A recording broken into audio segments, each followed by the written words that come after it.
Olá, boa noite. Começando mais uma live Café com Zé.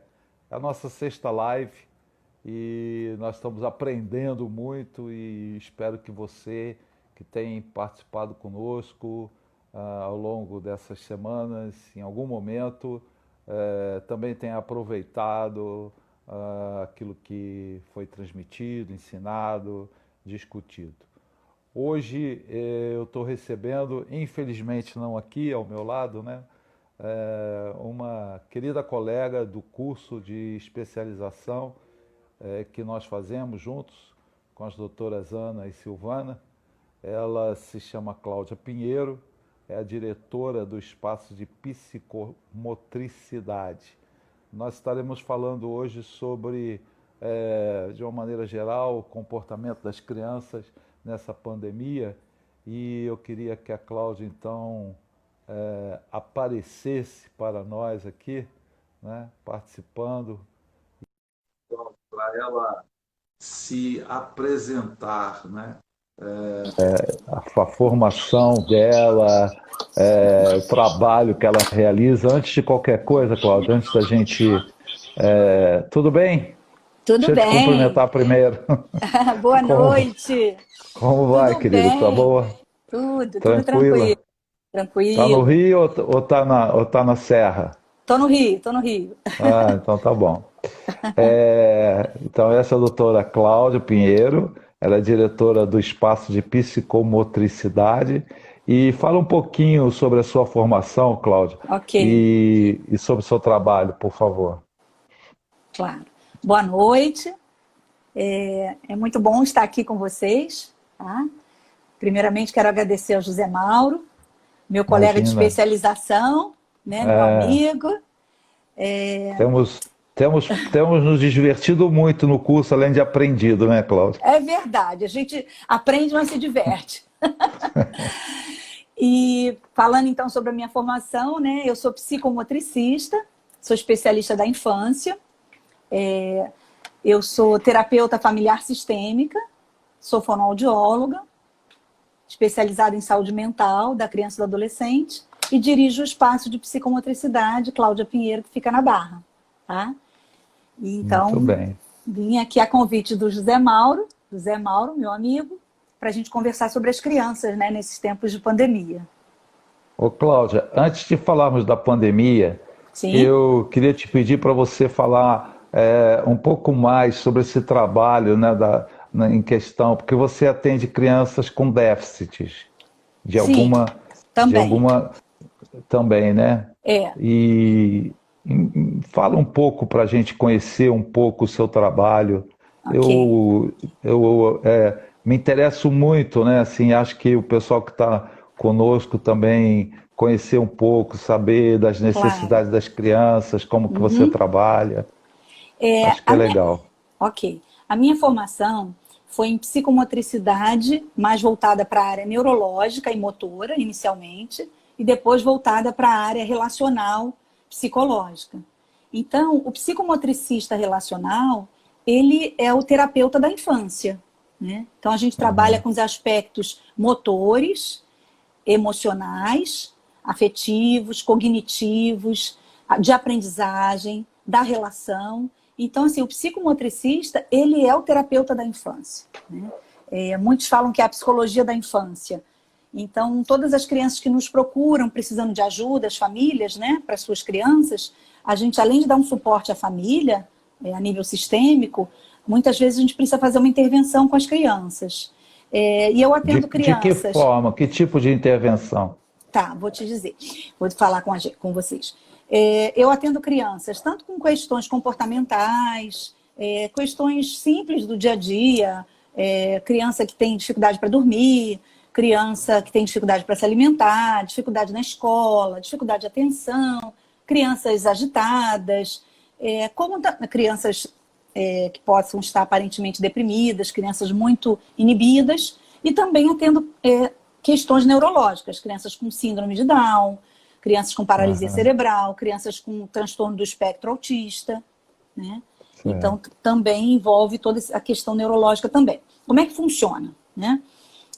A gente trabalha com a expressividade motora livre da criança. Então, a gente tem um material específico que foi criado pelo professor Bernard Couturier, que é um francês maravilhoso, foi o meu formador. Ele ainda está vivo, mas já tem bastante idade. E ele descobriu essa coisa da infância, da criança, e construiu uma linguagem que é uma prática psicomotora. Então, através da prática do brincar simbólico, a gente consegue acessar o inconsciente das crianças de uma forma lúdica, leve e prazerosa. Então, nós brincamos com a criança, faz parte o brincar, as representações, porque quando a criança brinca, ela atualiza os seus afetos, sejam eles de prazer ou de desprazer. Então, por exemplo, uma criança em cima disso você trabalha o aspecto emocional. Sim, bastante. A maturidade psicológica, a segurança afetiva, todos os aspectos emocionais. Por exemplo, a criança que se balança, ela está no balanço, ela está atualizando um afeto de prazer vivido lá na origem, de forma inconsciente, que é quando ela foi embalada pelos pais no primeiro ano de vida. E se ela precisando de um balanço. Ou uma rede, nós também gostamos de rede. Uma rede. Acho que é por isso que eu gosto tanto de rede. Então, Zé, veja bem, tem pessoas que gostam muito. Por quê? Porque tiveram um embalar suficientemente bom. Mas e aqueles que não foram tão bom assim, né? Que foi um embalar, de repente, mais forte, mais vigoroso. Ou então o movimento era um movimento sem energia, frágil.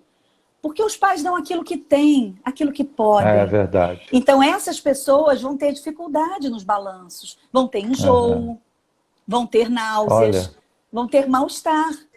Porque vai reatualizar um afeto de desprazer. Você sabe que eu tenho um neto de agora com 1 ano e 4 meses, ele já não cabe mais na rede, mas quando ele era bebê, no sono da tarde, ele tinha uma redinha que ficava sobre a cama dele, né? A gente achava isso muito... bem legal, conheço. E ele dormia ali o sono da tarde naquela rede. Porque remete a criança a esse embalar, né? Olha, e também é um movimento dentro do útero materno, né? Onde ele está envelopado pelo líquido amniótico. Ele é contido de uma forma segura e física. Por isso é psicomotricidade. O corpo para ativar as emoções. Muito bom. Parabéns pelo seu trabalho. Agora vamos falar de um pouquinho das crianças na pandemia e dos pais, né, Cláudia? Isso. Impossível falar de criança sem mencionar pai, família, etc. Com certeza. Como é que eu você... que eu vou falar mais dos pais, inclusive, para poder ajudar as crianças.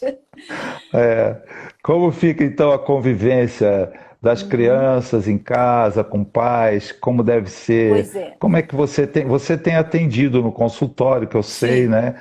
Sim. Então, você tem tido casos assim, referentes que têm sido tratados, questões referentes à pandemia, dificuldades? Porque o que acontece? Na pandemia, como você falou anteriormente sobre convivência, como fica a convivência, na pandemia é um período de hiperconvivência, ou seja, um excesso de convivência entre as crianças e seus pais. Então, alguns pais trabalhando de home office, mais contato ainda.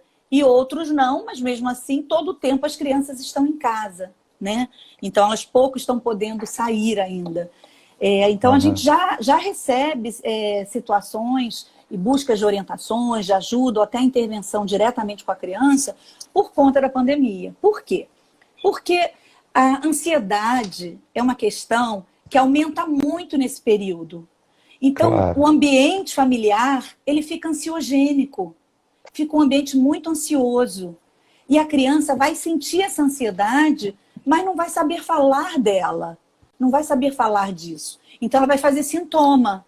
Que sintoma? Ou ficando muito agitada, impulsiva, ou as crianças ficando mais isoladas, com dificuldades... Deixa eu te interromper só um minutinho, porque a gente imagina, né, o público em geral, imagina que a ansiedade sempre vai se expressar através de movimento, agressividade e tal. Mas você coloca aí, a criança se isola, E sim, isso é um sinal da ansiedade, né? Acho que sim, isso é muito também. importante que você Ela, está dizendo. ela pode se isolar, ela pode ter dificuldade em se relacionar, ficar muito inibida. Ao contrário, ela pode É. ficar muito impulsiva e também pode colar nos pais. Faz uma cola. Ela tenta se fusionar novamente nos pais, numa busca inconsciente de segurança afetiva. Né? Então a E gente os tem. pais? Bom, nessa hiperconvivência, os pais não sabem o que fazer. Né? Eles muitas das vezes é uma demanda muito grande de atenção. E ou eles, muitos eu vejo, querem dedicar 24 horas, claro que exceto o horário do sono. Então, todo o tempo que lhe resta para entreter a sua criança. Entreter. Isso é muito interessante, porque a criança não tem que ser entretida, nem pelos pais, nem por ninguém o tempo todo. Ela tem que ter Aham. momentos onde ela possa encontrar o brincar também. Eu não sei porque está O apagando aqui. estar. Não, mas tá ótimo para Tá gente. bom. Tá, Não tá bom? tá. Então, a criança ter um tempo de brincar sozinha. É preciso. Só que para isso ela precisa ter um tempo de brincar com os pais. Porque o que acontece? Os pais ficam disponíveis, entre aspas, o tempo todo, o dia todo, só que eles estão ocupados com as tarefas da casa e com suas tarefas profissionais. E muitas vezes não tem um tempo para a criança. Porque estar com a criança não quer dizer estar para a criança. Então, eu sempre Aham. oriento aos pais que eles possam criar um momento no dia, que eu chamo de momento especial, onde eles reservem pelo menos 30 minutos com a sua criança. Se não puder 30, pelo menos 15. E nesse momento especial, não vale nada de virtual. Não vale TV, não vale filme, não vale telefone, joguinhos, nada disso. Então, é um momento onde as crianças vão ter com seus pais brincadeiras de asseguramento emocional profundo. Por exemplo, Como, por exemplo, pega-pega, pega-pega, esconde-esconde, dentro de casa. dentro de casa. Fazer a criança de massinha, massa de modelar, de construir um boneco de massa com a própria criança, fazer uma pizza. Então, trabalhos brincadeiras que tenham contatos com o corpo e com a emoção, e que os pais possam estar envolvidos verdadeiramente. Então, nessa hora, não vale olhar o WhatsApp, não vale assistir jornal, não vale lixar a unha, não vale ver um livro, não vale. Essa hora, os pais têm que estar para a criança. E aí terminou um momento especial. Aí a criança solicita o pai de novo. O pai diz, filha, agora é o meu momento, eu preciso ver o jornal. E a criança entende, Aham. porque ela teve o momento dela com o papai. E ela tem que ter um Ficou outro momento. satisfeita com aquele Isso. momento. Tem que ter um outro momento com a mamãe. Em outro momento, um horário combinado. E aí, nesse horário com o papai, é só com o papai. No horário com a mamãe, é só com a mamãe. Por quê? Porque a criança precisa ter a mamãe exclusiva para ela. Sem dividir nem com outro irmão, nem com o papai. É só a mamãe e ela. Um momento Quer só do dizer, papai e é dela. esse tempo de qualidade Esse tempo que de esse pai qualidade. e a mãe, independentemente, não necessariamente juntos, ou pai e mãe Não. juntos com essa criança. Pode Cada ser um. juntos, brincar juntos? Pode, mas um momento especial, cada um dos Aham, pais tem que ter com a sua criança e com cada um dos seus filhos, né? certo. E isso vai dar à criança uma validação, vai dar à criança uma segurança emocional. E aí, daqui Ô, a pouco, o Cláudio, pai está com a mãe, a criança vem e a mãe diz, filha, agora é o momento da mamãe com o papai. E ela existe vai uma linha, respeitar. existe uma linha terapêutica que chama análise transacional. A Sim. gente trabalhou muito com isso lá atrás, né? Fala Uhum. sobre termos um pai internalizado, um adulto e uma criança. E que Sim. alguns de nós não sabemos lidar com a nossa criança, não fomos criança. Como as nossas queridas mestres falam de mim, né? O Zé De Mauro é nós, velho. todos nós. É E verdade. se esse pai ou essa mãe não tem essa facilidade, né, do lúdico, da brincadeira, de ser criança com essa criança? Pois é. Isso de... Dificulta, sim, mas não impede. Porque, a Aham. princípio, a gente só dá o filho que recebeu. Porém, muitos pensam que os pais vieram para ensinar. Mas quem veio para ensinar foram os filhos. A gente aprende com os filhos. Ou E seja, se a eu gente se posso envolver aprender a brincar com aquela criança. com o meu filho, eu brinco do que ele brinca, eu faço o que ele faz. E posso sugerir algumas brincadeiras com o corpo, que eu brincava na minha infância, né? Agora, muitas vezes a gente tem grupos de pais no consultório onde a gente faz um trabalho preventivo de educação psicomotora, para justamente Né? dar modelo e inserir esses pais na relação com seus filhos, pela Como isso é feito, dificuldade. Cláudio? Isso é feito em grupo, em pequenos grupos de crianças, com os pais dentro da sala. É um espaço grande. E a gente dispõe de muitos blocos coloridos, de mais ou menos um tamanho de 70 centímetros de comprimento e 30 de altura, outros de 15. E com esses blocos a gente vai desconstruir uma torre para construir, por exemplo, uma casa, um castelo, um carro. Uhum. Então, a sala não tem móveis reais. É tudo simbólico. É a oportunidade de viver o faz de conta, para que a criança Uhum. entenda que tem um momento que tem que fazer de verdade. Mas, para isso, ela precisa viver o faz de conta. Que legal. Quando a gente estiver indo ao Rio, quando a gente tiver curso presencial, eu gostaria de conhecer a sua clínica, o seu trabalho. Com Sempre achei certeza. muito Quando quiser. interessante com essa conversa assim, porque a nossa conversa tem sido muito em função do curso, etc., né, durante Sim, as aulas, verdade. Aham. mas conhecer um pouco mais do seu trabalho tem sido muito interessante, viu? É sempre bom Estou essa troca, assim né? E, assim, impressionado. que é isso?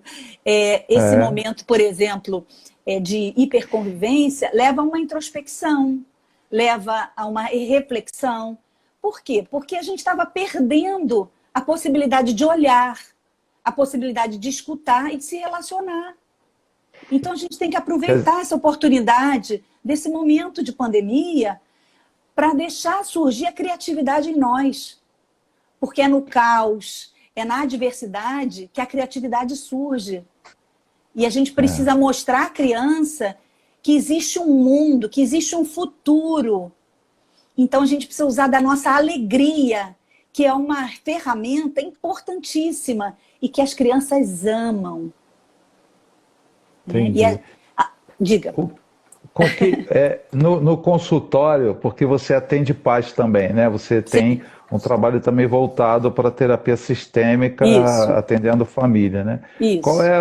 Quais as maiores dificuldades dos pais Uhum. na relação com os filhos?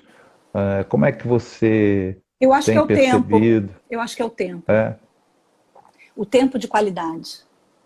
Porque as crianças estão sempre ocupadas, tá? Fora período de pandemia. Escola, cursos, atividades de esporte, os pais também. E assim, infelizmente, muitos pais, por necessidade ou por possibilidade, eles estão terceirizando muito as crianças para outros é. profissionais, né? E essa terceirização infantil é muito séria, porque o tempo de qualidade ele está indo embora. Então, é tudo muito assim, qual é o brinquedo, qual é o presente, a minha festa, o tema da minha festa.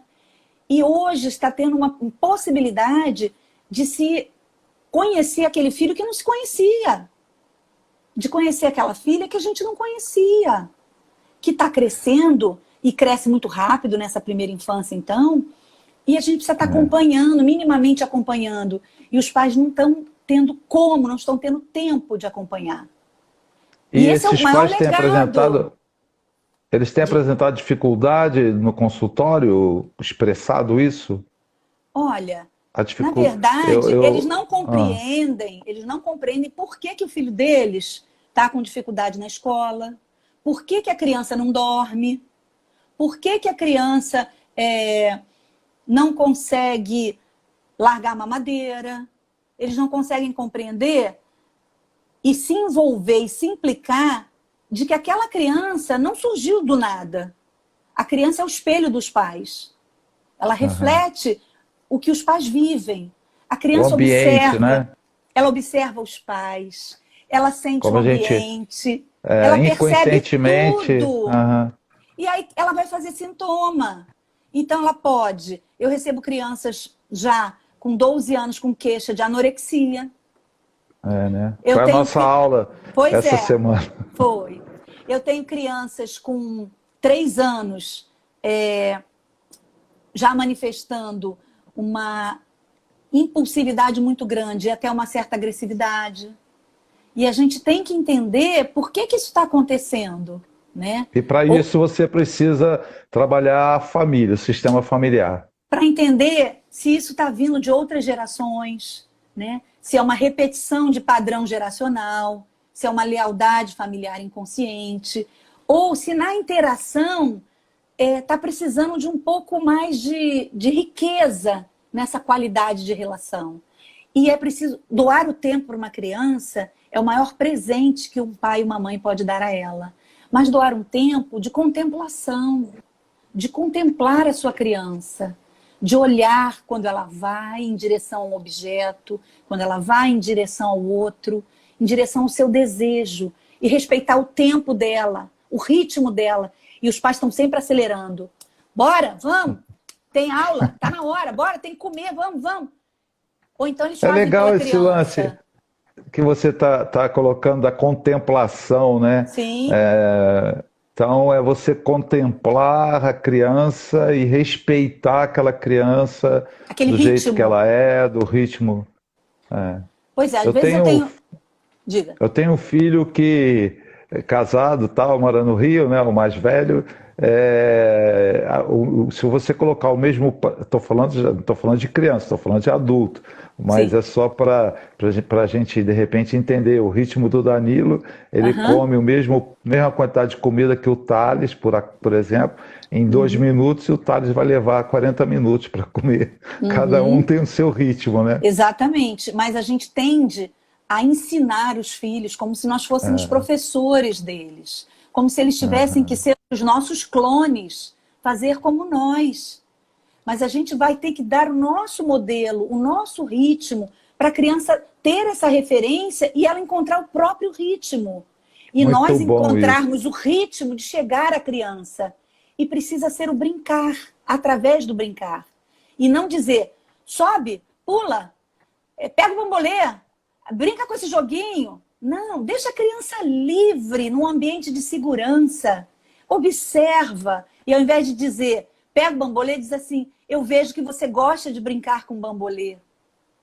Deixa ela livre. Quando ela pula, em vez de eu dizer a ela, desce daí, sai daí, eu digo, mas você consegue saltar alto. Ela sobe, eu posso dizer, mas como você está grande aí.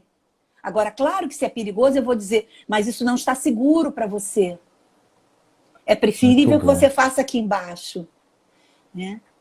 Legal. Então, prestar mais Excelente. atenção no movimento, no que a criança quer dizer. Porque essa é a linguagem dela. É quando ela brinca. É a sua ação motora.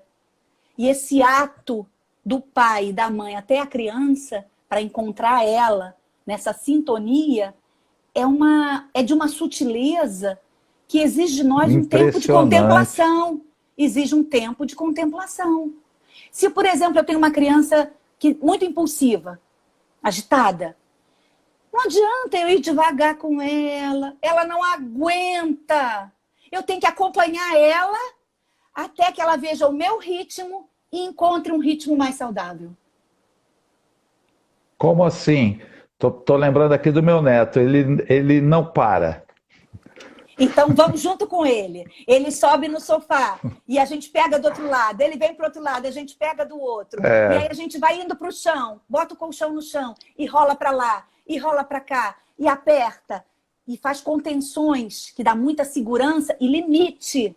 Porque isso aqui é limite. O limite Legal. físico é que vai levar ao limite emocional. Então, deixa eu te fazer uma consulta. Por exemplo, o Ian, o nome do meu neto é Ian. Se você apertar ele não quer ficar de jeito nenhum. Não, Porque talvez ele seja contido demais. talvez ele Talvez. seja contido demais. Contido demais. Para, Ian, não pode, Ian. Cuidado, Ian. Para, Ian. Não, Ele ao precisa. contrário, o menino, Ah, negócio dele é andar sozinho, ele faz as coisas sozinho. Ele tem 1 ano e 4 meses só. é a Mas idade também, né? Mas assim, é, as referências, né, que é o tal do limite, eu chamo de referência, que os adultos é que dão à criança, os pais em geral, elas precisam ser claras do que é possível e do que não é permitido fazer. Então, uma criança de 1 ano e pouco pode querer o celular do pai. E o pai pode, ao invés de tentar disfarçar, esconder, pode dizer, isso não é brinquedo para você. Isso não é para criança. Isso não é brinquedo. Mas os pais querem disfarçar ou ceder. E tanto a permissividade quanto a repressão são nefastas, são prejudiciais ao desenvolvimento. É preciso encontrar o caminho do meio, que é a frustração. Ah, a filha tem 6 anos. Mamãe, eu quero um celular. Eu quero. Você quer, minha filha? Quero. Você quer de que cor? Eu quero vermelho. Ah, tá bem, minha filha. Você vai me dar, mamãe? Vou. Quando você for uma pré-adolescente. Isso é frustrar. Eu aceito o seu desejo, eu acolho o seu desejo, mas eu afasto ele no tempo e no espaço. E o tempo de espera é o que faz a criança amadurecer emocionalmente. E que dá segurança afetiva. A frustração, afetiva. Né? É essencial a frustração. Essencial.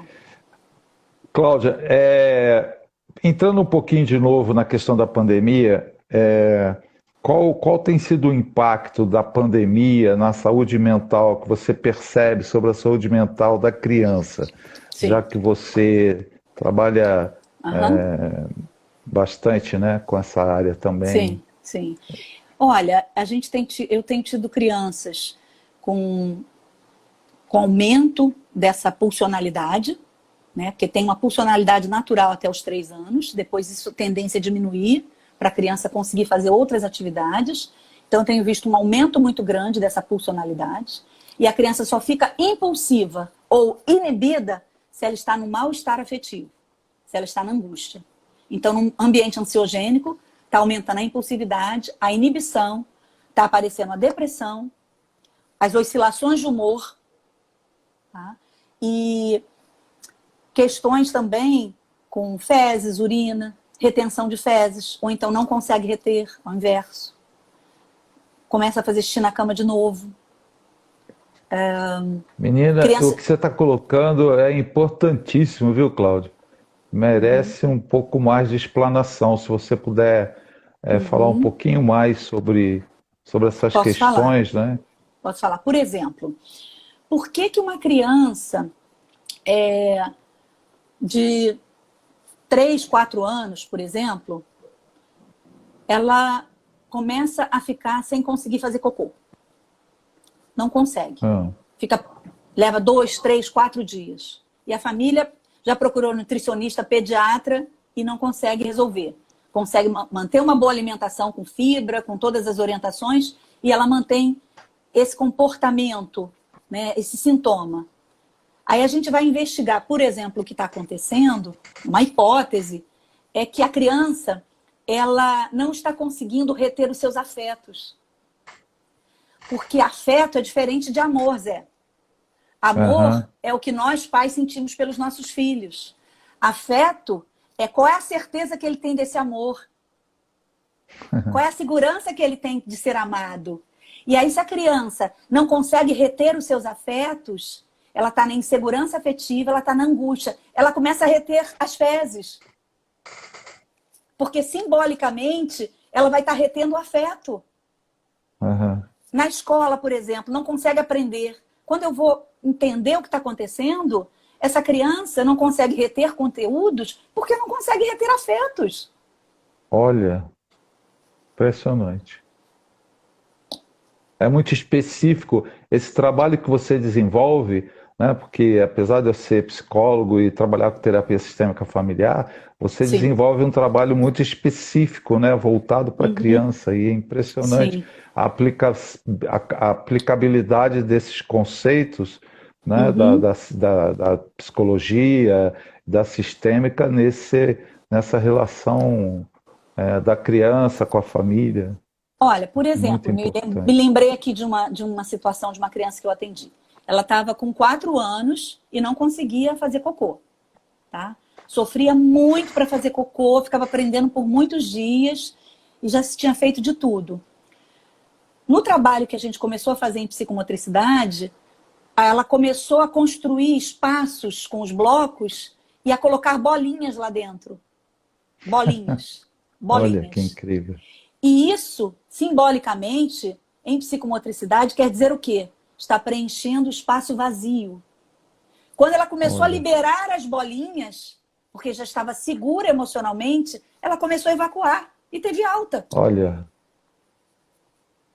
incrível Por isso, isso. as brincadeiras simbólicas de representação vão atualizar os afetos inconscientes. É impressionante o que você está colocando Sim. e me chama a atenção porque muitas pessoas e muitos pais, enfim, não conseguem entender ou aceitar o quanto que a questão emocional, afetiva, familiar influencia, né, Sim. a vida de uma criança Muito. e de uma pessoa. Essa Impressionante. semana mesmo, né, esses dias, eu atendo crianças, como eu disse, com algumas síndromes, com questões neurológicas, e eu tenho atendido muitas crianças com autismo já há algum tempo. Uhum. E isso vem cada vez mais numa crescente. E isso me chama muita atenção e me requer mais estudos, porque o que está acontecendo? Porque, veja, uma situação é a genética, a questão Uhum. orgânica, neurológica ou genética. Outra questão são as relações afetivas. E a genética não tem tanta força assim quando as relações afetivas são favoráveis. Então, a gente pode ter uma criança, por exemplo, com autismo, mas que as relações afetivas com os pais estão favoráveis. Então, isso vai evoluir bem. A criança pode ficar com autismo leve ou quase não se manifestar. E, por um outro lado, um autismo que leve apareceu pela pobre qualidade de relação com os pais, ele evoluiu muito. Isso acontece com as síndromes neurológicas, com as situações orgânicas também.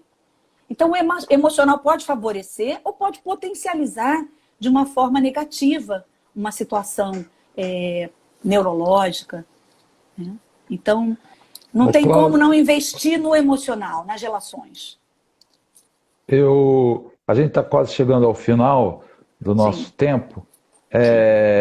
Eu vou te sugerir, vou te pedir, se possível, fazermos uma outra live Sim, futuramente, para falarmos sobre as síndromes, né? podemos.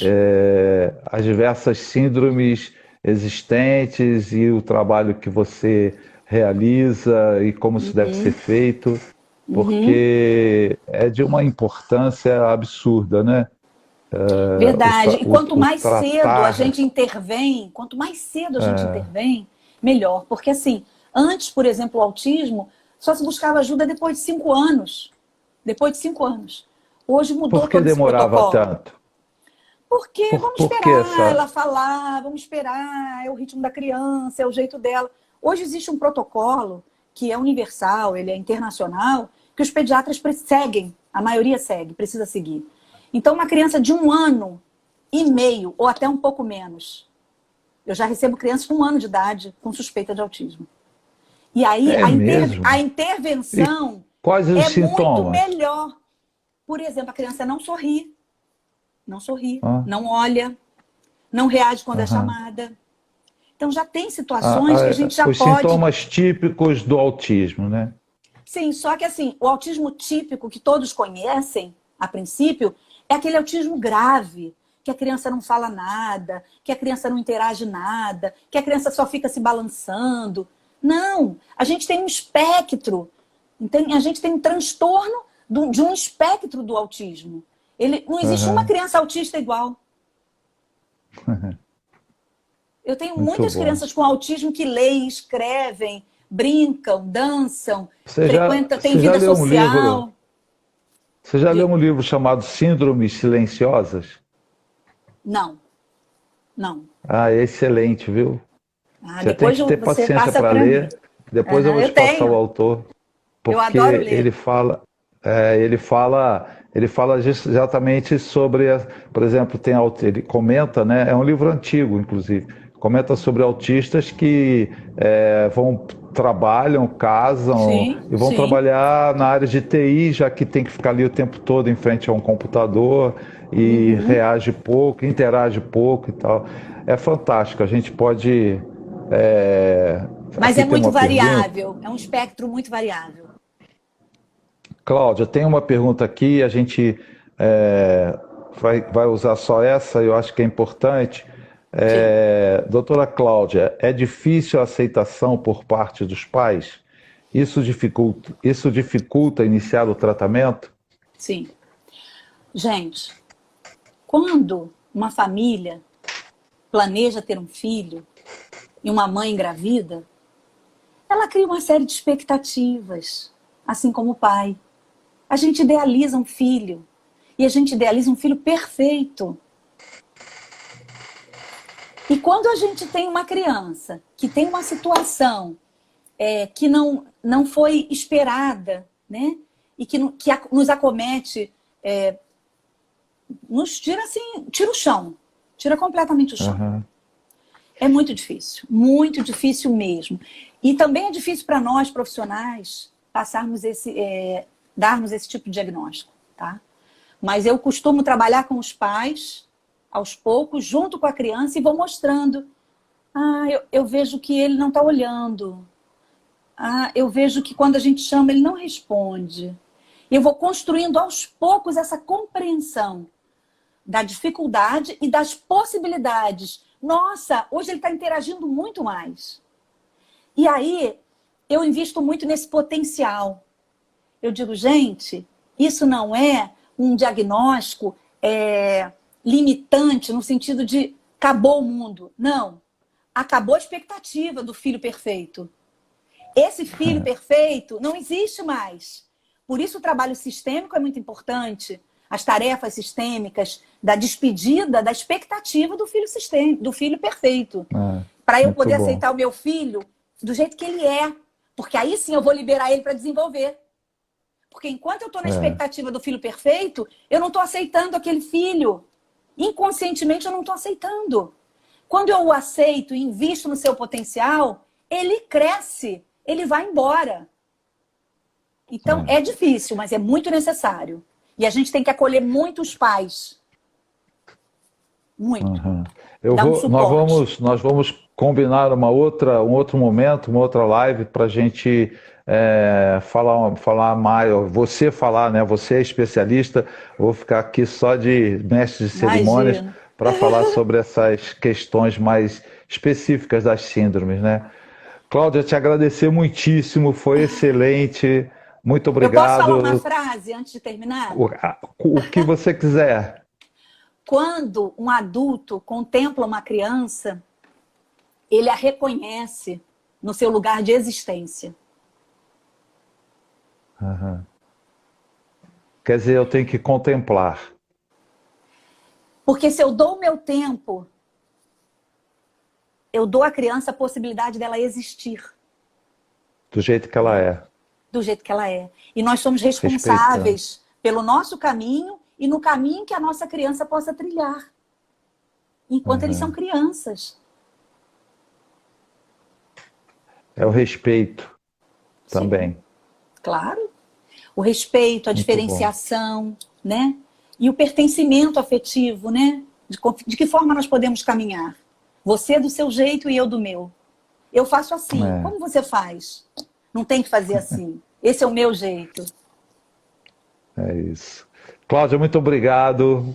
Eu que Deus te agradeço. abençoe, que seu trabalho. Você quer dar o Obrigada. seu endereço, mídia social? Como é que se encontra a doutora Cláudia Pinheiro?